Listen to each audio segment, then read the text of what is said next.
লাভ 10 গুণ হইলো এখন নোয়াখালী বিভাগ চাই শহীদুদ্দিন চৌধুরী। নোয়াখালীর মানুষকে এই জন্য কিছু কিছু লোক অন্য জেলার হিংসাটাও বেশি করে। আমাদের রামগতি যত ভাঙছে তত বরিশালের মানুষ হয়েছে, ভোলার মানুষ হয়েছে। আমাদের লক্ষ্মীপুর মধুচৌধুরীর হাট যত ভাঙছে তত ভোলা এবং বরিশালের বাসিন্দা হয়েছে, কিন্তু অরিজিনালি লক্ষ্মীপুর বা অরিজিনালি নোয়াখালী। আমি কিছুদিন আগে ইয়েতে গেলাম, সুবর্ণচর গেলাম, আমাদের এমপি শাহজাহান ভাই সহ। তো সুবর্ণচরে একদম আমাদের ওই আলো ভাইও ছিল, নোয়াখালী জেলা বিএনপির প্রেসিডেন্ট। তো উনি বলল একদম নদীর পাড়ে গিয়ে নদীর ভাঙন দেখতে গেলাম, যে ওই পাড়টা হলো স্বর্ণদ্বীপ, এর পরেরটা হলো উড়িচ্চর।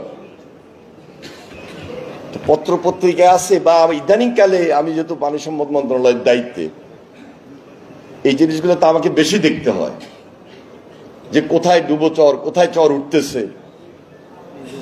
আমাদের এই যে উড়িচ্চর বা পার্শ্ববর্তী নিজম দ্বীপ মিলাই, স্বর্ণদ্বীপ মিলাই, এখন একদম সুস্পষ্ট মানচিত্রের মধ্যে এই ছবিগুলা চলে আসছে, যে আরেকটা বাংলাদেশের না হলেও আরেকটা বাংলাদেশের কাছাকাছি এই চর জেগে উঠেছে, যেটা নোয়াখালীর অন্তর্গত। গত পরশুদিন পার্লামেন্টে যখন রাষ্ট্রপতি নির্বাচনের এক ফাঁকে আমি, বরকতুল্লাহ বুলু সাহেব, আবুল খায়ের বুয়ার সাহেব একসঙ্গে মিলে, আব্দুল আল মিন্টু সাহেব ও পাশে ছিলেন, আমরা আলাপ করতেছি যে কি কারণে আমরা নোয়াখালীকে বিভাগ চাই। আমার কাছে সিগনেচার নেওয়ার জন্য আসছিল কুমিল্লা বিভাগের এক নেতা, যে কুমিল্লা বিভাগের কে আমরা যেন সমর্থন করি, একটা সিগনেচার বা একটা সুপারিশ করি। তো বরকতুল্লাহ বুলু, আবুল খায়ের বুয়া সাহেব, তারপরে আমাদের